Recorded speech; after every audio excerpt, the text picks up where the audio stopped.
Welcome back. मैं आपका सुशील sir स्वागत करता हूं आप सबका आपके अपने YouTube channel fundamental classes Bareilly में। और दोस्तों, हम बात कर रहे थे टेंस की। लास्ट वीडियो में हमने सीखा प्रेजेंट इंडेफिनिट टेंस के अफर्मेटिव और नेगेटिव सेंटेंस को हम कैसे बनाते हैं, और आज हम बात करेंगे प्रेजेंट इंडेफिनिट के इंटेरोगेटिव सेंटेंस की। तो यदि आपको कोई प्रॉब्लम है तो आप इससे प्रीवियस की वीडियो पहले देख सकते हैं और उसके बाद में ही आप इसको देखें। क्यों? क्योंकि उनको आप देखेंगे तब आपकी समझ में ये आएगा, अन्यथा कुछ भी समझ में नहीं आएगा। सबसे वीडियो शुरू करने से पहले यदि आप हमारे चैनल पे नए हैं तो हमारे चैनल को सब्सक्राइब कर दें, और सब्सक्राइब करने के बाद में सब्सक्रिप्शन बटन के बराबर में एक बेल आइकन होता है, उसको जरूर प्रेस कर दें, जिससे कि हमारी जो आगे आने वाली वीडियो हैं वो सबसे पहले आप लोगों तक पहुँच सकें। तो आइए हम बात करते हैं प्रेजेंट इंडेफिनिट टेंस के इंटेरोगेटिव सेंटेंस की।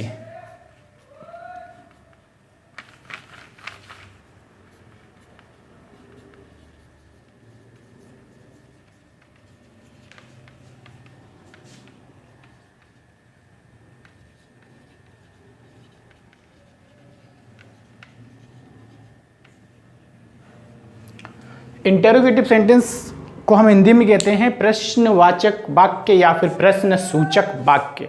मैंने आपको पहले वीडियो में बताया था कि इंटेरोगेटिव सेंटेंस भी हमारे दो टाइप से बनते हैं। एक वो होते हैं जिनका उत्तर हम आसानी से हाँ या ना में दे सकते हैं और जो क्या से प्रारंभ होते हैं, और दूसरे वो होते हैं जिनके मध्य में प्रश्न सूचक शब्द आता है और जिनका उत्तर हम आसानी से हाँ या ना में नहीं दे पाते हैं। तो आज हम इन दोनों तरीके के वाक्यों को सीखेंगे। तो सबसे पहले हम लेते हैं इसके फर्स्ट टाइप के वाक्य, और फर्स्ट टाइप के वाक्य वो होंगे जो क्या से शुरू होंगे। मतलब क्या होगा? क्या से प्रारंभ होते हैं। ठीक है, क्या से प्रारंभ हो तो हमें क्या करना है? HB यानी हेल्पिंग वर्ब से स्टार्ट करेंगे।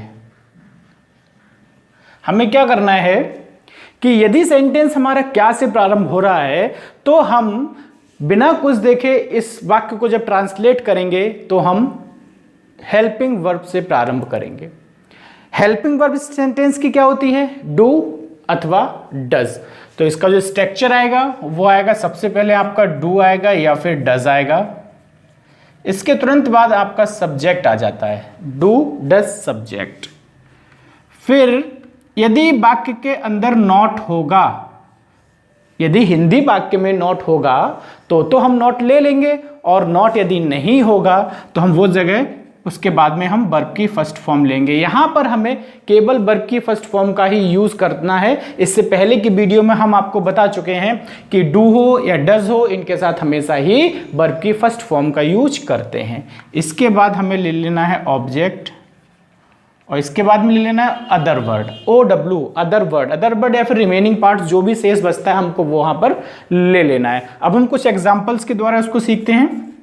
यदि एग्जाम्पल की हम बात करें तो हम ले लें यहां पर कि क्या तुम उसे जानते हो। मेरे बच्चों, इसमें एक चीज हमें और ध्यान रखना है, क्योंकि इंटेरोगेटिव है तो इंटेरोगेटिव में हमें सबसे लास्ट में लेना होता है क्वेश्चन मार्क। क्यों? क्योंकि क्वेश्चन पूछा जाता है तो क्वेश्चन मार्क आना आवश्यक होता है। हमें यह भी ध्यान रखना है कि यदि हम इसमें क्वेश्चन मार्क नहीं लगाएंगे तो हमारा सेंटेंस रॉन्ग हो जाएगा। अब हम एग्जाम्पल नंबर 2, क्या वह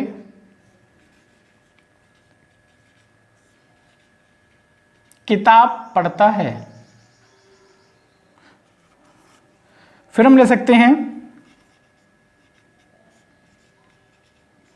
क्या राम सत्य नहीं बोलता है। ये 3 वाक्य हैं, और आइए अब हम इनको सीखते हैं कि हम इनको कैसे ट्रांसलेट करते हैं। ठीक है, सबसे पहला सेंटेंस आपका क्या तुम उसे जानते हो। हमें स्ट्रक्चर को देखना है। स्ट्रक्चर हमारा क्या है? सबसे पहले हमें डू अथवा डज का प्रयोग करना है, और डू और डज का प्रयोग हम कैसे करेंगे हमें करना है, देखना है सबसे पहले सब्जेक्ट को। सब्जेक्ट यहां पर है यू, यानी तुम, यू। और मैं आपको बता चुका हूं कि हमारे ये जो सब्जेक्ट होते हैं, मतलब आई वी यू दे, ये सब आते हैं प्लूरल सब्जेक्ट। और मैंने पहले की वीडियो में आपको ये भी बताया था कि जो भी प्लूरल सब्जेक्ट होते हैं उनके साथ हम यूज करते हैं डू का, और जो सिंगुलर सब्जेक्ट होते हैं उनके साथ हम यूज करते हैं डस का। सिंपल है। तो हमें यूज करना है डू अथवा डस का। सब्जेक्ट देखा हमने तुम, और तुमको हम कहते हैं यू, ठीक है, हमने यहां पर ले लिए यू, और आप जानते हैं कि यू से पहले हमें प्रयोग करना होता है डू का। तो हमने सबसे पहले स्टार्ट किया डू, फिर यू। अब नॉट हमें देखना है इस वाक्य में कहीं पर भी नहीं शब्द नहीं है, तो हमें नॉट का यूज यहां पर नहीं करना है। अब हमें वर्ब लेनी है। वर्ब मैंने आपको बताया कि जहां पहचान होती है, ते हो को अगर हम बताते हैं जानना, तो जान और उसमें हम ना लगा दें, ठीक है, तो जानना हो जाएगा। जानने के लिए हम यूज करते हैं नो, और फिर तुम्हें के लिए हम यूज करेंगे, सॉरी उसे है, तो उसे के लिए हम यूज करेंगे हिम। देखिए यहां पर हम हिम का भी यूज कर सकते हैं और हर का भी यूज कर सकते हैं। क्यों? क्योंकि हमें ये यहां पर ये शो नहीं हो रहा है कि जानने वाला लड़का है या फिर लड़की है, ठीक है। लास्ट में क्वेश्चन मार्क। नेक्स्ट सेंटेंस की अगर हम बात करें कि क्या वह किताब पढ़ता है, तो यहां पर वह के लिए हम यूज करते हैं ही का। अब ही एक वचन करता है, यानी सिंगुलर सब्जेक्ट है, सिंगुलर सब्जेक्ट के साथ हम यूज करते हैं डस का। तो सेंटेंस को हमें स्टार्ट कैसे करना है? डस से। सबसे पहले हमें क्या लेना है? डस। तो डस ही, ठीक, नॉट यहां पर भी नहीं है, हमें लेना है वर्ब। वर्ब क्या है? पढ़ता, पढ़ना, और पढ़ने के लिए हम यूज करते हैं रीड। क्या चीज? किताब। तो रीड द बुक। लास्ट में क्वेश्चन मार्क। नेक्स्ट सेंटेंस की अगर हम बात करें, क्या राम सत्य नहीं बोलता है, तो राम है यहां पर, ठीक। अब राम हमने यहां पर राम ले लिया, ठीक है, राम के स्थान पर राम ले लिया, और यहां पर नेम, नेम हमारा क्या है? एक वचन है, तो हम क्या करेंगे? डस का प्रयोग करेंगे, यानी वाक्य को हमें स्टार्ट करना है डस से। तो डज राम, यहां पर नॉट भी दिया हुआ है, तो नॉट हमने यहां पर ले लिया। देखिए मैंने आपको कहा कि नॉट हमेशा ही 90% केसेस ऐसे होते हैं जहां थर्ड पोजीशन पर आता है, तो यहां पर 1 2 थर्ड पोजीशन, ठीक है। तो राम डज नॉट, बोलने, सत्य बोलना, बोलने के लिए क्या होती है? Speak, speak the truth. सत्य के लिए हम यूज करते हैं ट्रुथ का। तो मेरे बच्चों, मैं आशा करता हूं कि ये तरीका आपको बहुत ही अच्छे से समझ में आया होगा। और अब हम इसके आगे लेते हैं सेकंड टाइप, यानी ऐसे वाक्य जिनका हम उत्तर हिंदी में हाँ या ना में नहीं दे सकते हैं, डिटेल में देना जरूरी होता है। तो अब हम बात करेंगे इसके इसी टाइप के क्वेश्चंस की। मैंने प्रीवियस वीडियो में आपको बिल्कुल सेपरेट ये बता दिया था कि सेकंड टाइप हमारे कौन कौन से होते हैं। तो देखिए सबसे पहले जैसे कि क्या, क्यों, कब, कैसे, कहाँ, कौन, किसने, किसको आदि प्रश्न वाचक वाक्य वाक्यों के मध्य में आए। तो समझने वाली बात है कि ये शब्द होते हैं, ये वाक्यों के, हिंदी वाक्यों के मध्य में आएंगे, तो हम उनको ट्रांसलेट कैसे करेंगे? तो उसको ट्रांसलेट करने के लिए हमें कुछ नहीं करना है, केवल यहां पर हमें QW ले लेना है। QW को हम कहते हैं क्वेश्चन वर्ड, और क्वेश्चन वर्ड का मतलब है प्रश्न सूचक शब्द या फिर प्रश्नवाचक वाक्य शब्द, ठीक है। हम एग्जाम्पल के द्वारा इसको सीखते हैं। देखिए इसमें बाकी हमें कोई भी चेंजेस नहीं करने, केवल हमें डू डज से पहले क्वेश्चन वर्ड को लगा देना है। आपको यह ध्यान रखना है, क्या यदि वाक्य के प्रारंभ में है तो हम क्या की अंग्रेजी व्हाट नहीं लगाते हैं, और क्या यदि वाक्यों के मध्य में है तो हम व्हाट का यूज करते हैं, ठीक है। देखिए एग्जाम्पल के द्वारा हम समझते हैं यहां पर कि तुम क्या खाते हो। दूसरा है वह दिल्ली क्यों जाता है। थर्ड सेंटेंस हम ले सकते हैं कि मैं तुम्हें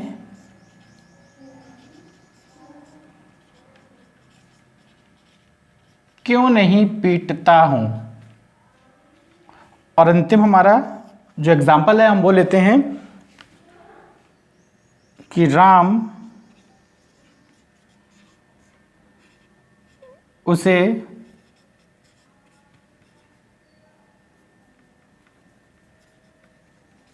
क्यों नहीं जानता है। ये वाक्य हमारे हैं और इन वाक्यों को अगर हम ट्रांसलेट करें तो कैसे करते हैं, देखिए इनमें सबसे पहले हमें देखना है कि ये क्या, क्यों, क्यों और क्यों, ये सब हमारे क्या है, प्रश्न सूचक शब्द हैं। यदि हम इनको हटा दें तो ये हमारा असर्टिव बन जाता है, यदि हम इसको हटा दें तो असर्टिव बन जाता है और कोई भी प्रश्न नहीं पूछा जा सकता। तो इनको लगाने से ही केवल हमें ऐसा लगता नहीं, ऐसा होता है कि प्रश्न पूछा जा रहा है। तो इन शब्दों की अंग्रेजी हमें सबसे पहले लगानी, जैसे कि इस टेक्सचर में दिख रहा है आपको। क्वेश्चन वर्ड लेना है क्या, और क्या के लिए हम यूज करते हैं व्हाट का। तो सबसे पहले हमें यूज करना है व्हाट का। व्हाट ले लिया। सेकंड नंबर पे डू और डज, मैंने कहा सब्जेक्ट के अनुसार। सब्जेक्ट क्या है इसमें, तुम, तो तुम के लिए हम यूज करते हैं यू, और यू हमारा क्या है, मैंने आपको बताया यू हमारा प्लूरल सब्जेक्ट है, ठीक है, तो हमें डू का यूज करना है। तो व्हाट डू, अब हमें सब्जेक्ट लेना है यू, ठीक है, व्हाट डू यू। नॉट नहीं है, खाने के लिए हम यूज करते हैं ईट का। That's final. मेरे बच्चों आपको ये विशेष ध्यान रखना है कि इसमें सब्जेक्ट क्या है। ये मैंने सेपरेट वीडियो भी आपको बताई है कि सब्जेक्ट को हम कैसे पहचानते हैं, ऑब्जेक्ट को हम कैसे पहचानते हैं और वर्ब को हम कैसे पहचानते हैं। तो ये सारी चीज़ों को आप पहचानो और उसके बाद में आपको बस एक ही बार इनको याद करना है कि सिंगुलर सब्जेक्ट हमारे कौन से होते हैं, प्लूरल सब्जेक्ट हमारे कौन से होते हैं। क्यों? क्योंकि ये सब हमारा सेम ही रहना है, अगर बदलना है तो हेल्पिंग वर्ब ही बदलना है, ठीक है।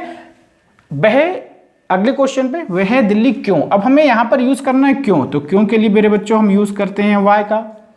अब हमें यहां पर लेना है डू अथवा डज, ठीक है, तो डू अथवा डज सब्जेक्ट को देखना है। क्या है सब्जेक्ट, इसमें सब्जेक्ट है वह, और वह के लिए हम यूज करते हैं ही का, और ही हमारा क्या है, एक वचन करता है, और एक वचन कर्ता के साथ हम यूज करेंगे डज का।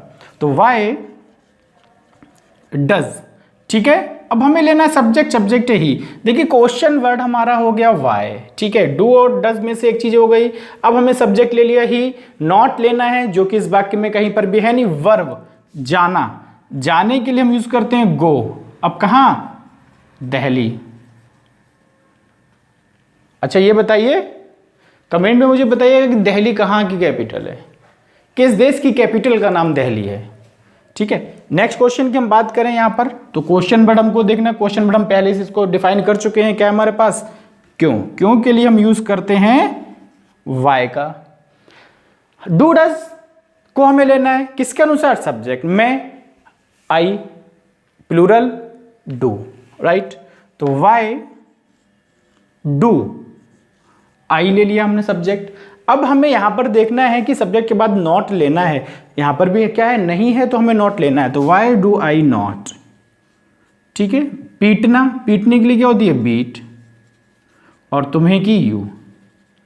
मेरे बच्चों यहां पर एक चीज चेंज हो रही है। मैंने आपको बताया कि 99% केसेस में नॉट हमेशा ही थर्ड पोजीशन पर आता है, लेकिन जब इंटेरोगेटिव या वाईएच फैमिली की बात होती है तो वहां हमारा कहां आता है, फोर्थ नंबर पर आता है। ये ध्यान रखिएगा। बाकी सब में निगेटिव है तो नॉट थर्ड पोजीशन पर आएगा। आप कहीं भी देख लें, राम उसे क्यों नहीं जानता है, क्यों के लिए हम यहां पर यूज करेंगे वाई का। सब्जेक्ट है राम, तो राम के अनुसार हमें क्या लेना है, डज लेना है। तो वाई डज राम, नॉट है तो नॉट ले लेंगे, तो वाई डज राम नॉट, ठीक है। जानने के लिए हम यूज करते हैं नो का, और उसी के लिए हम करेंगे हिम का। यहां पर भी हम हिम का भी यूज कर सकते हैं और हर का भी यूज कर सकते हैं। तो मेरे बच्चों जहां तक है आपको बहुत अच्छे से समझ में आया होगा, ठीक है।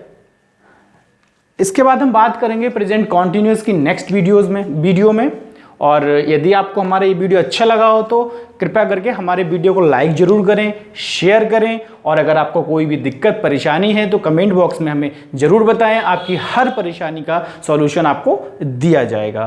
तो इसी के साथ मिलते हैं अगली वीडियो में, तब तक के लिए जय हिंद।